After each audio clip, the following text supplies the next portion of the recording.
Assalamualaikum warahmatullahi wabarakatuh. Perkenalkan, nama saya Rima Melati dengan NIM 2522074 dari kelas PTIK 6B. Tujuan saya membuat video ini adalah untuk memenuhi salah satu tugas UTS dari mata kuliah Jaringan Nirkabel dengan dosen pengampu Bapak Rian Amanda MPDT. Di sini saya akan menjelaskan beberapa konsep dari materi-materi yang sudah diajarkan. Yang pertama yaitu konsep umum dari jaringan nirkabel tersebut. Yang kedua yaitu penjelasan perangkat keras dari jaringan nirkabel itu. Yang ketiga yaitu konsep umum WPIN. Yang keempat yaitu konsep umum WLAN. Yang kelima yaitu konsep umum WLAN. Jadi yang pertama, masuk kepada konsep umum dari jaringan nirkabel.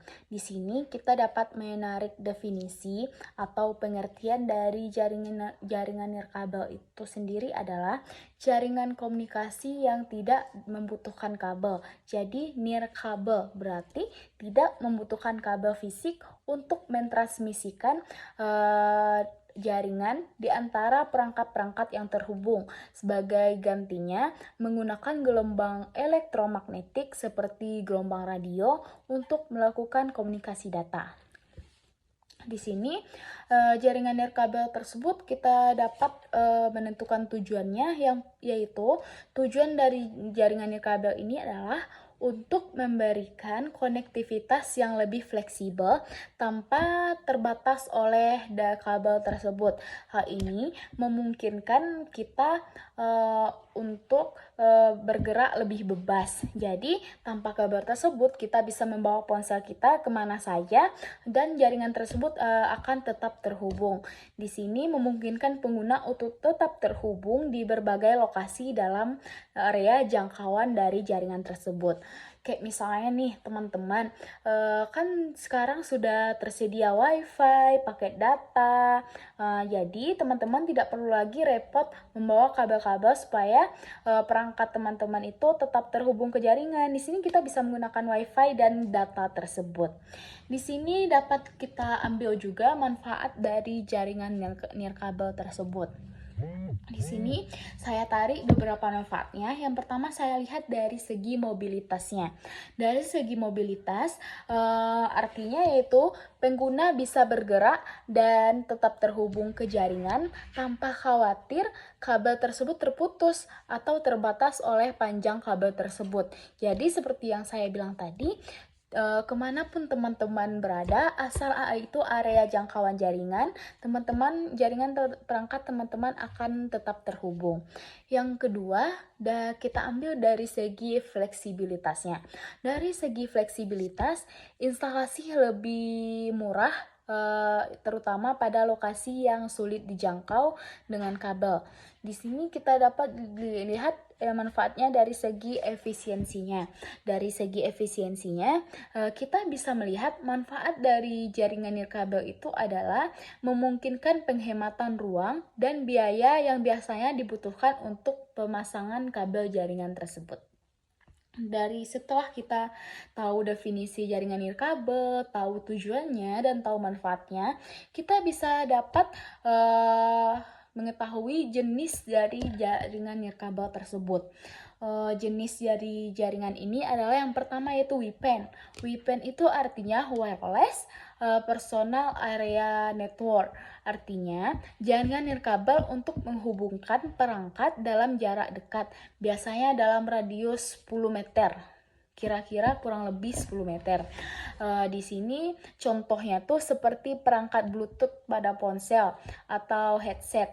Di sini kita dapat menggunakan Bluetooth, headset, Bluetooth, dan juga iDrop bagi pengguna iPhone. Di sini gunanya untuk bisa mengirimkan dalam jarak dekat, misalnya dalam satu ruangan yang dekat, kita pilih nama Bluetooth yang akan kita kirim, lalu perangkat tersebut akan mengirimkan file-file yang kita kirimkan lewat Bluetooth atau iDrop tersebut.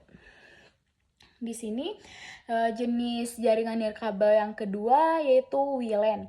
WLAN tersebut artinya wireless local area network.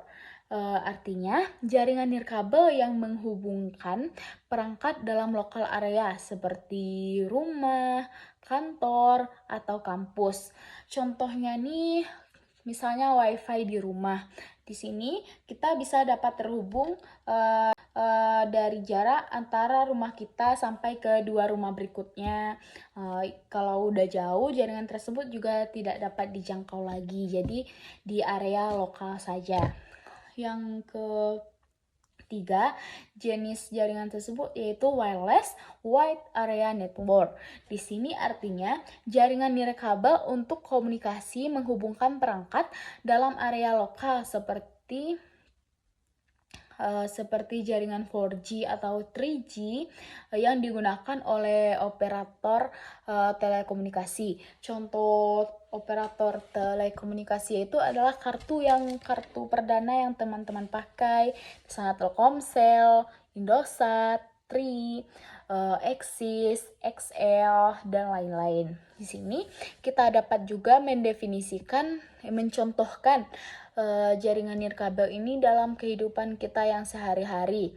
Contohnya tuh seperti WiFi di rumah atau di kantor. Kita dapat menggunakan laptop, ponsel, dan tab untuk mengakses internet tanpa harus menyambungkan kabel ke salah satu perangkat ke perangkat lainnya. Cukup dengan menghubungkan ke jaringan WiFi yang ada, kita bisa browsing, menonton video, atau bekerja dengan mudah. Kita dapat scroll sosmed, dan lain-lain sebagainya. Misalnya contoh sederhananya nih, kita bayangkan saja jaringan nirkabel itu seperti layanan dari radio. Terus kita bisa mendengarkan radio di mana saja tanpa perlu menyambungkan kabel ke alat pemancarnya. Sinyal radio yang dipancarkan oleh stasiun radio adalah seperti gelombang yang digunakan oleh jaringan nirkabel untuk mentransmisikan data tersebut. Setelah kita tahu definisi, tujuan, manfaat, contoh dari jaringan nirkabel tersebut, serta jenis-jenis jaringan nirkabel tersebut, kita masuk kepada penjelasan perangkat keras dari jaringan nirkabel tersebut. Jaringan nirkabel tersebut adalah artinya tadi jaringan yang tanpa kabel gitu. Kita dapat menjelaskan contohnya. Yang pertama itu contohnya router atau access point.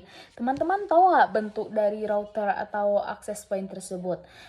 Di sini kita artikan router atau access point itu adalah perangkat yang menghubungkan jaringan lokal ke internet dan mendistribusikan sinyal nirkabelnya ke perangkat pengguna. Access point adalah perangkat yang memperluas jangkauan jaringan nirkabel, memungkinkan lebih banyak perangkat yang bisa terhubung dengan jaringan tersebut. Sebagai contohnya yaitu router yang digunakan di rumah atau di kantor untuk menghubungkan berbagai perangkat seperti laptop, ponsel, tab, dan perangkat-perangkat lainnya yang menggunakan internet. Yang kedua, setelah router atau access point tadi, kita dapat juga mencontohkan perangkat keras dari jaringan nirkabel ini adalah modem. Di sini, modem tersebut artinya perangkat keras yang menghubungkan jaringan nirkabel ke penyedia layanan internet. Modem mengubah sinyal dari penyedia internet seperti DSL, kabel, atau fiber optik menjadi sinyal yang bisa digunakan dalam jaringan nirkabel. Contohnya nih, modem dari fiber optik tersebut yang menghubungkan rumah ke internet dengan jaringan WiFi. Yang ketiga, contoh perangkat keras dari jaringan nirkabel ini adalah perangkat nirkabel atau client device. Di sini dapat kita artikan perangkat yang menggunakan jaringan nirkabel untuk berkomunikasi seperti smartphone, laptop, tablet, atau perangkat lainnya. Contohnya tuh kayak laptop yang terhubung ke jaringan WiFi kantor atau ponsel yang mengakses internet dari rumah menggunakan client device tersebut. Contoh yang keempatnya yaitu antena. Nah, di sini antena tersebut adalah perangkat yang berfungsi untuk mengirimkan dan menerima gelombang radio. Jadi, menggunakan antena tersebut, kita dapat terhubung ke dalam gelombang radio pada jaringan nirkabel tersebut. Antena ini berfungsi untuk membantu memperkuat sinyal, nirkabel dan memperluas jangkauan komunikasi. Contohnya tuh kayak antena yang terpasang di router. Di router tadi ada terpasang antena untuk memperluas jaringan sinyal WiFi tersebut. Misalnya nih dari router tadi ada sebuah antena. Antena tersebut berfungsi untuk menjangkau jaringan supaya jaringan tersebut bisa dijangkau dengan lebih luas. Setelah itu kita dapat memberikan contoh dari perangkat keras jaringan nirkabel tersebut.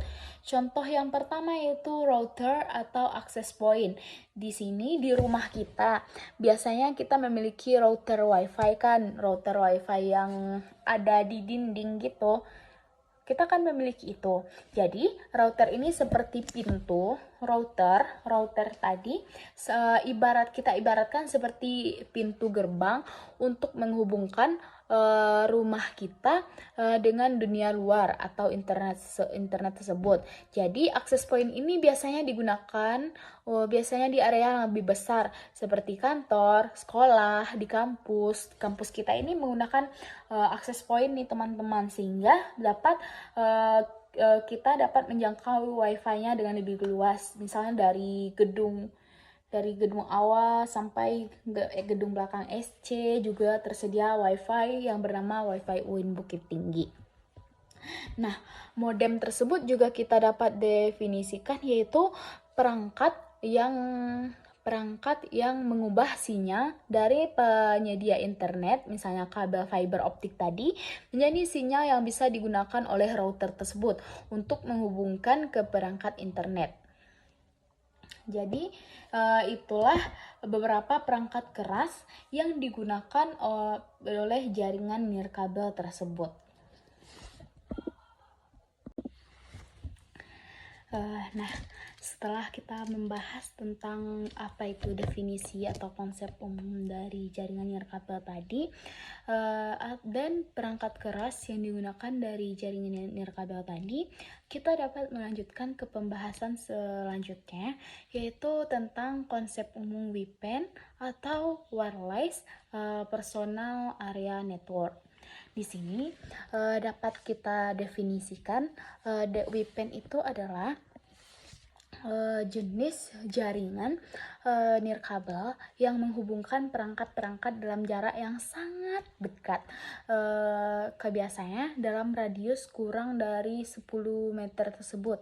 Jaringan ini dirancang untuk menghubungkan perangkat pribadi ke seperti ponsel, komputer, atau wearable.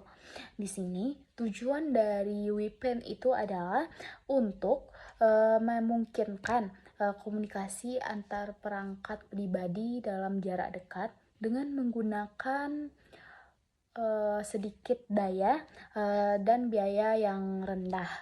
Kan sudah tadi contoh dari WPAN tadi adalah dari Bluetooth ponsel satu ke ponsel yang lainnya untuk mengirimkan sebuah file gitu. Jaraknya tuh tidak boleh jauh-jauh, harus kurang dari 10 meter biar perangkat tersebut tetap terhubung. Di sini setelah kita tahu konsep umum dan tujuan dari WPAN tadi, kita juga dapat mengetahui manfaat dari WPAN itu. Yang pertama yaitu penggunaan dayanya rendah. Artinya WPAN ini menggunakan sedikit daya sehingga cocok dengan baterai yang terbatas seperti earphone atau jam tangan pintar, smartwatch, jam tangan pintar yang terhubung ke Bluetooth itu kita bisa atur dari HP atau sebagainya. Ya, yang kedua yaitu kemudahan koneksinya. Di sini dapat diartikan memudahkan penghubungan antara perangkat dalam jarak dekat tanpa memerlukan kabel fisik. Kan contohnya tadi Bluetooth, earphone, smartwatch yang menggunakan Bluetooth yang bisa tersambung ke HP. Contoh teknologinya, yang pertama yaitu Bluetooth. Contohnya tadi, di sini Bluetooth tersebut teknologi yang paling umum digunakan untuk WPN itu digunakan untuk menghubungkan perangkat seperti smartphone dengan headset atau smartphone dengan smartwatch tadi atau jam pintar tadi yang bisa kita atur dari HP saja. Yang kedua yaitu teknologinya seperti Zigbee. Zigbee itu masih awam kita dengarkan kan. Jadi Zigbee itu yaitu digunakan untuk aplikasi IoT atau Internet of Things seperti menghubungkan sensor suhu, lampu pintar atau peralatan rumah tangga lainnya yang bisa menggunakan smartphone yang canggih atau pintar.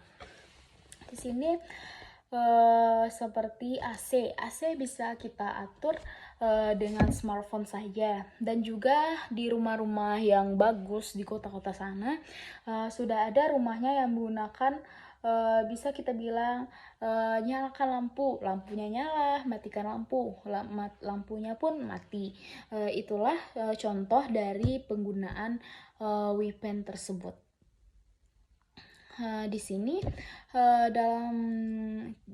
contoh lainnya yaitu kita menghubungkan ponsel dengan speaker Bluetooth untuk mendengarkan musik, atau menghubungkan smartwatch dengan ponsel untuk menerima notifikasi. Seperti jam yang tadi kita dapat menghubungkan dengan ponsel sehingga di situ WA bisa terbaca, adanya Instagram dan alat-alat komunikasi lainnya menggunakan smartwatch tadi atau jam pintar. Contoh di kehidupan sehari-hari juga kita lihat Bluetooth tersebut di ponsel. Kita bayangkan jika kita sedang mendengarkan musik di headphone Bluetooth yang terhubung dengan ponsel. Jadi kita tidak perlu lagi menggunakan headset kabel buat mendengarkan lagu. Kita cukup sambungkan saja Bluetooth tersebut ke earphone tersebut. Jadi itulah konsep WPN dalam kehidupan sehari-hari, yaitu Bluetooth tadi, dan jaraknya tuh hanya boleh kurang dari radius 10 meter biar perangkat tersebut tetap saling terhubung. Nah, setelah kita membahas WPN itu, langsung kita masuk kepada pembahasan konsep dari WLAN. WLAN ini teman-teman tahu kan kepanjangan tadi yang seperti saya jelaskan sebelumnya, yaitu Wireless Local Area Network.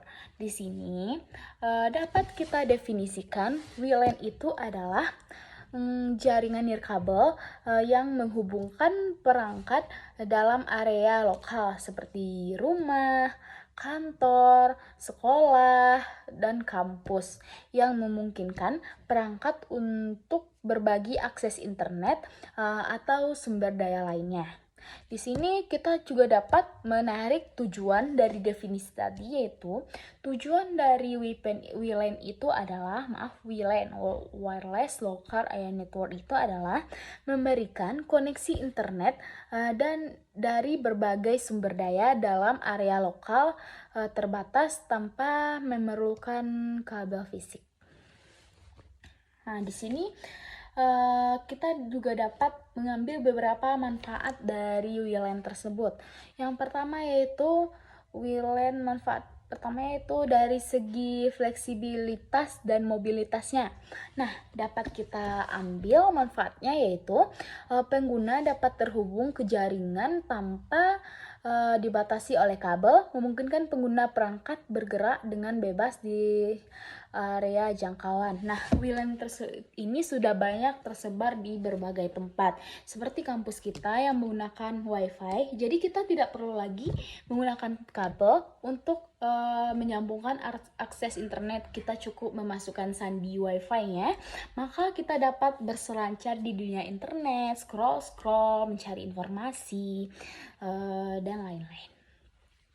Nah, di sini manfaatnya juga kita dapat ambil dari segi konektivitas bersamanya. Artinya, konektivitas bersama itu yaitu menghubungkan berbagai perangkat dalam suatu area sehingga mereka dapat berbagi koneksi internet, printer, atau file antar perangkat tersebut. Nah, kan sudah saya sebutkan tadi dari definisi, tujuan, dan manfaat. Sekarang kita persempit saja ya contohnya. Contohnya tuh WiFi. Di sini adalah teknologi yang paling populer untuk WLAN tersebut. Digunakan di banyak rumah, kantor, di ruang publik untuk menyediakan akses internet nirkabel.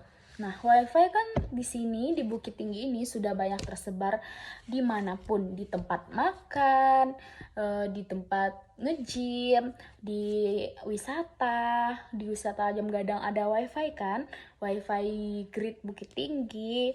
Di tempat makan pun juga sudah masing-masingnya memiliki WiFi. Jarang tempat makan yang tidak ada WiFi-nya. Jadi WiFi ini adalah teknologi yang sangat populer digunakan. Yang kedua yaitu WiFi, masingnya memiliki WiFi. Jarang tempat makan yang tidak ada WiFi-nya. Jadi WiFi ini adalah teknologi yang sangat populer digunakan. Yang kedua yaitu WiFi, contohnya WiFi 6. Nah, WiFi ini adalah versi terbaru dari teknologi WiFi yang menawarkan kecepatan yang lebih tinggi, kapasitas yang lebih banyak untuk perangkat yang terhubung, dan efisiensi yang lebih baik. Semakin bagusnya WiFi, maka semakin cepatnya kita bisa mengirimkan pesan, mencari informasi, melihat berita, dan scroll sosmed untuk hiburan. Sini kan di kos-kos juga sudah memiliki WiFi, dan dimanapun sudah memiliki WiFi, dan rata-rata di sini sudah memakai WiFi. Jadi WiFi tersebut adalah teknologi yang sangat populer digunakan, atau jaringan yang sangat populer digunakan.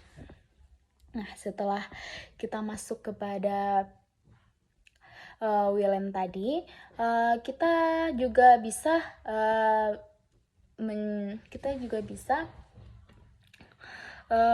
membahas sedikit tentang keamanan dari WLAN tersebut. Di sini dapat diartikan keamanan dari WLAN itu adalah langkah-langkah untuk melindungi jaringan nirkabel dari ancaman dan serangan yang dapat merusak integritas data dan mengakses jaringan tanpa izin. Jadi dari definisi keamanan tersebut, kita juga dapat memprediksi ancaman-ancaman apa aja sih yang bisa terjadi kalau keamanan dari WLAN ini rendah. Nah, yang pertama dapat kita bahas tentang ancaman keamanannya, yaitu adanya intersepsi sinyal. Intersepsi sinyal itu apa sih? Nah, intersepsi sinyal itu adalah data yang dikirimkan melalui jaringan nirkabel dapat disadap oleh pihak yang tidak berwenang. Nah, setelah kita mengetahui apa itu definisi WLAN, tujuan dari WLAN, manfaatnya, dan contohnya tadi, nah sekarang kita lanjut ke pembahasan keamanan dari WLAN tersebut. Nah, apa sih keamanan WLAN itu? Nah, kita tarik saja suatu definisi. Keamanan tersebut adalah langkah-langkah untuk melindungi jaringan nirkabel dari ancaman serangan yang dapat merusak integritas dan mengakses jaringan tanpa izin. Yang pertama, dapat kita singgung beberapa dampak buruk atau ancaman apa aja sih yang terjadi kalau keamanan WLAN kita rendah. Yang pertama yaitu intersepsinya. Di sini dapat diartikan yaitu data yang dikirimkan melalui jaringan nirkabel tersebut dapat disadap oleh pihak yang tidak berwenang. Nah, contoh kasusnya itu saya melihat dari sebuah film, dia pengen menyadap HP seseorang tersebut, yang dia butuhkan adalah sandi wifi-nya katanya. Dari situ, dari jaringan itu atau IP jaringannya, seseorang atau data kita bisa tersadap tanpa izin oleh pihak yang tidak berwenang. Maka perlunya kita meningkatkan keamanan dari WLAN kita, dari WiFi kita tadi, atau dari perangkat jaringan yang tersedia tadi. Di sini ancaman yang kedua dapat juga kita ketahui yaitu serangan man in the middle atau mid TM. Serangan man in the middle. Di sini artinya pihak ketiga bisa memanipulasi atau menyusup ke komunikasi antara perangkat yang terhubung. Nah, kan teman-teman sudah mengetahui banyaknya kasus penyadapan, pembajakan, dan lain-lainnya. Nah, pembajakan tersebut juga bisa masuk dari WLAN ini, jaringan ini. Mungkin kita tidak pernah mengalami, tapi sudah banyak berita-berita yang kita ketahui kan, WA-nya tersadap, Instagram tersadap, atau m-bankingnya deh tersadap. Nah, itu orang-orang bisa menyadap tersebut karena rendahnya keamanan dari WLAN ini. Nah, setelah itu yaitu denial of service, yaitu ancaman yang ketiga atau DOS.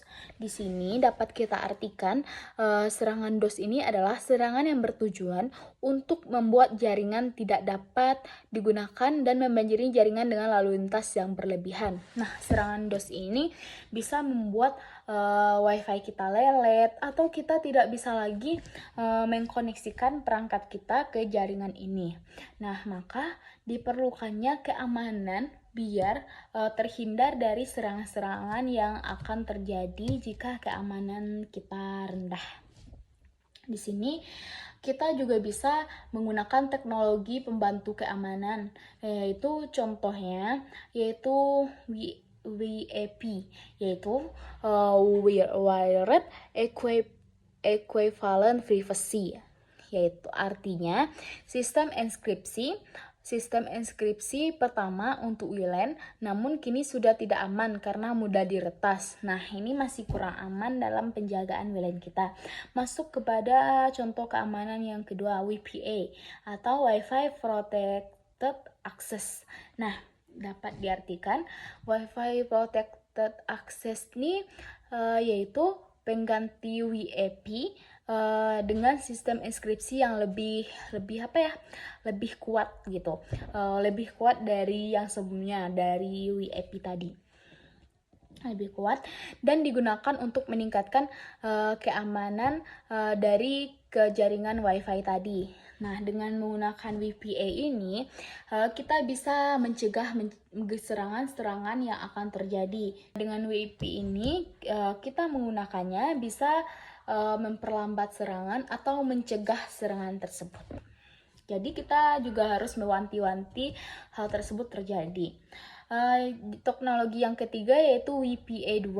Nah, WPA2 ini adalah standar keamanan teratas, paling atas. Yang pertama tadi kan WPA aja. Yang kedua itu WPA2. WPA2 ini lebih tinggi lah dari WPA tadi. Nah, di sini standar keamanan teratas yang menggunakan enskripsi AES, yaitu Advanced Encryption Standard. Di sini untuk memberikan perlindungan yang lebih tinggi. Jadi apa saja tadi? Yaitu WPA, WPA, dan WPA2. Nah, contoh dari keamanan tersebut juga dapat kita ketahui, yaitu dengan menggunakan WPA2 untuk melindungi jaringan WiFi di rumah. Nah, yang kedua yaitu mengaktifkan fitur enkripsi pada reader agar data yang dikirimkan melalui jaringan Wi-Fi terlindungi. Contoh enkripsi tersebut seperti kayak misalnya nih, kita mau login ke account kita menggunakan perangkat lain, maka kita harus meminta izin dulu, misalnya ke email atau mengirimkan kode ke WhatsApp atau ke SMS. Itu kan teman-teman juga pernah itu kan menggunakan sistem enkripsi ini atau keamanan 2 langkah. Nah, jadi contoh keamanan WLAN ini dalam kehidupan sehari-hari juga dapat kita ketahui. Yang pertama itu menggunakan password Wi-Fi di rumah. Nah, contohnya nih, ketika kita menggunakan Wi-Fi di rumah, kita bisa menggunakan jaringan dengan password. Hal ini dapat mencegah orang lain yang tidak dikenal mengakses jaringan kita atau mengganggu koneksi atau mencuri data tersebut. Bisa juga mengganggu untuk koneksinya biar tidak lelet. Makanya kita kasih password Wi-Fi biar kita bisa membatasi siapa saja yang bisa menggunakan jaringan Wi-Fi kita tadi. Nah, kita juga bisa dapat menggunakan WPA 2 pada Wi-Fi cafe. Contohnya tuh saat kita menggunakan Wi-Fi publik di tempat seperti cafe, seringkali koneksi Wi-Fi tersebut dilindungi oleh protokol keamanan seperti WPA 2 untuk memastikan agar data kita tidak mudah disadap oleh orang lain yang ada di jaringan tersebut. Kita analogikan juga, contohnya itu yaitu keamanan WLAN seperti kunci pada pintu rumah.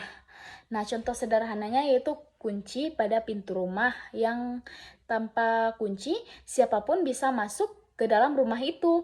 Dengan kunci tersebut hanya orang yang bisa memiliki akses atau tahu kodenya atau passwordnya atau tak punya kuncinya yang bisa masuk ke rumah itu. Nah, begitulah contoh pada jaringan Wi-Fi tanpa enkripsi atau password, orang lain tidak bisa dengan mudah masuk kepada jaringan kita. Nah, dari beberapa materi yang sudah saya jabarkan tadi dan yang sudah saya jelaskan tadi, dapat diambil kesimpulan dari materi tersebut adalah jaringan nirkabel merupakan teknologi komunikasi yang memungkinkan perangkat terhubung tanpa kabel fisik menggunakan gelombang radio.